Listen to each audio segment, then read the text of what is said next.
Good afternoon. Here is the video that we promised to business leaders and to government executives on the subject of top 10 ways to ruin your reputation as a leader, how to mishandle employee complaints. So over the next 5 to 7 minutes, I'll give you those top 10 examples, and I'll present to you 3 very concrete actions that you need to undertake as leaders to ensure that your reputation and your employee complaint program or processes at work have integrity. So here we go. So I've taken these top 10 situations from real life examples, things that I've seen over a decade in overseeing a national workplace investigations program and in conducting investigations myself. These are things that I've seen really good, really well-intended, really smart people do. They fell into certain traps. And I've also seen people who really don't give a damn commit these things. So again, these are real life examples of how you can ruin your reputation in how you handle employee complaints. So the first one is failure to show empathy. So you have to recognize, and I've said this in previous videos, that when somebody comes to you to tell you that they are the victim of something in the workplace or that they're a witness to something, harassment, violence, wrongdoing, fraud, whatever, chances are they're coming to you on probably one of the worst days of their life. Now that's an example that I've actually taken from a really good book that I had read called How to Be a World Class Investigator. And it's by an author named Julie Clegg, who's also an investigator. And I just think it's a really important point for managers to understand as well. When that employee is coming to see you, things are not good. Things are not going well for them. And this is where empathy comes in. So you may not agree with them. You're not supposed to agree with them. You're supposed to try to put yourself in their shoes and show them that you give a damn. Show them that you're listening to them. Okay? Second point is shooting them down. So maybe you don't agree with what they have to say. Maybe what they have to say does not necessarily fit into the right box, the right definition of harassment, violence, wrongdoing, or fraud. Don't send them out the door right away with you're wrong or try to talk them out of it. You need to spend some time to really think it through to make sure that you fully understand what it is they're dealing with, what it is you're dealing with. And I've seen real life examples where people have been told, no, that's not harassment. Go call employee assistance program. These things eventually come back to haunt people and cause all sorts of grief to the individuals who are suffering through the situation. The next one is to show your cards. So you may hear a complaint from an employee and are absolutely convinced that they're right and you want to go off and punish somebody. You can't show that, nor can you show to the employee that, you know what, you think they're maybe not, maybe they're missing something there. You've got to sit back, you've got to listen, you've got to give them the opportunity to tell you what's going on. It's all empathy as well. It's all brought into this same perspective. Next thing is to make empty promises or make promises that you cannot keep. So you can't promise that you are going to go and make sure that that person is punished or you're going to take care of it. Yes, you're going to take care of it because you're going to do your job as a leader and you're going to provide support and you're going to make sure the proper processes are engaged. But you don't want to, as well, make a promise that you're going to protect anonymity because you may not be able to do that. Think about what you say before you say it. Next thing is keeping it off the record. So oftentimes individuals will come to see leaders to say, I want to tell you about something, but I don't want to be involved, or this is off the record. As a leader, you cannot unhear something. So you have to make it abundantly clear to the employee that nothing is off the record, and even if they've said something and they say, well, they don't want to be involved, you have to take action with it. And you have to make it clear to them that this is not off the record. Next thing is to not take notes. I've seen many situations where had a leader taken decent notes at the time of an initial complaint or an initial fact finding, it would have helped immensely to adjudicate and to finalize and conclude the matter to satisfaction of as many people as possible down the road. If you don't take notes and somebody makes a complaint to you and you don't take notes and you don't take action, it will come back to haunt you as a leader. You'll be explaining why on that particular day you didn't do what you needed to do. Next thing is going overboard. So I've seen leaders who throw on an investigator's hat and will run around and start talking to a whole bunch of people and start trying to gather evidence. And I've seen situations where they have actually jeopardized an ongoing administrative investigation or even a police investigation.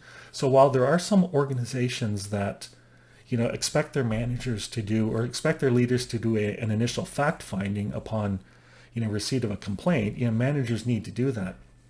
But they also have to recognize that there may be bigger things at play. So you have to make sure you're working within the parameters. But you can't do nothing, which is the 8th point. You can't just sit back and, do nothing with it and hope it goes away. I always have this old saying, if you leave something in an inbox long enough, it eventually takes care of itself. It's not the right way of doing business, and it certainly is not the right way of doing business when you're dealing with, people who are coming forward to say that they've been victim of something or they've witnessed something. These things will eventually come back. It may not be for years, it may only be weeks, but people will be looking to you as the leader as to why you didn't do anything about it. Next thing is passing the buck. So you as a leader, you have an organization, you have people for whom you're responsible. You can't just say, okay, I'll let HR take care of that, or I'll hire an investigator to take care of that, or go talk to this other person. They're coming to see you. The individual's coming to see you. Maybe someone else will need to take a role in this, but you have to make sure that you are doing your job as a leader to support them. And the last point is, don't go it alone.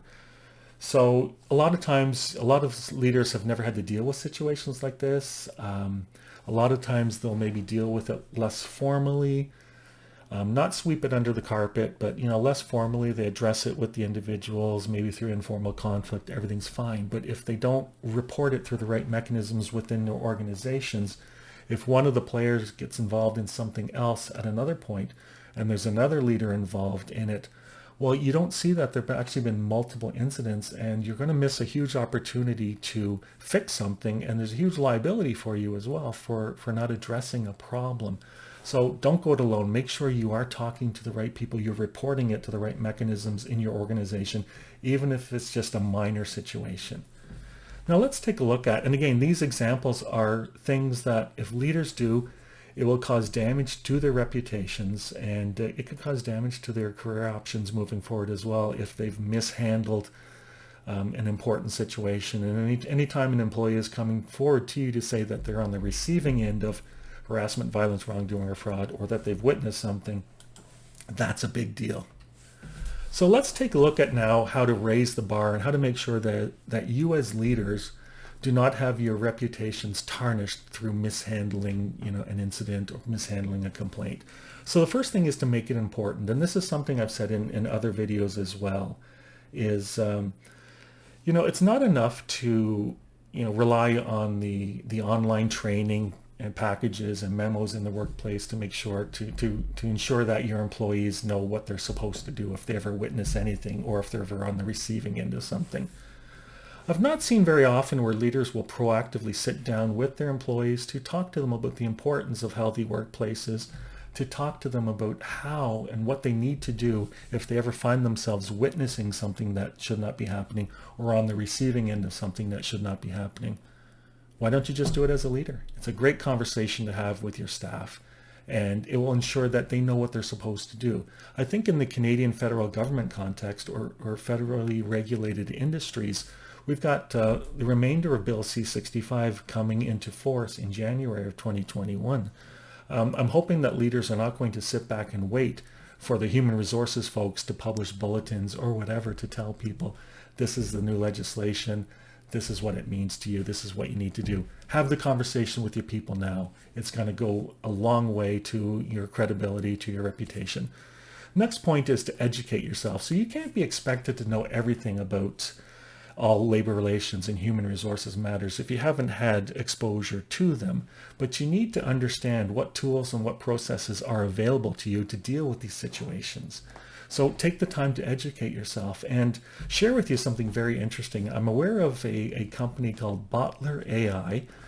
They just published or released a couple messages on LinkedIn lately, and the two leaders in that organization, Ritika, Dutt, and Amir, Morajev, put together this really impressive artificial intelligence tool that looks like it's going to be a wonderful solution to business leaders, to government executives, and to employees in dealing with situations of workplace harassment, sexual harassment, violence, wrongdoing, all sorts of things. So keep an eye out for that.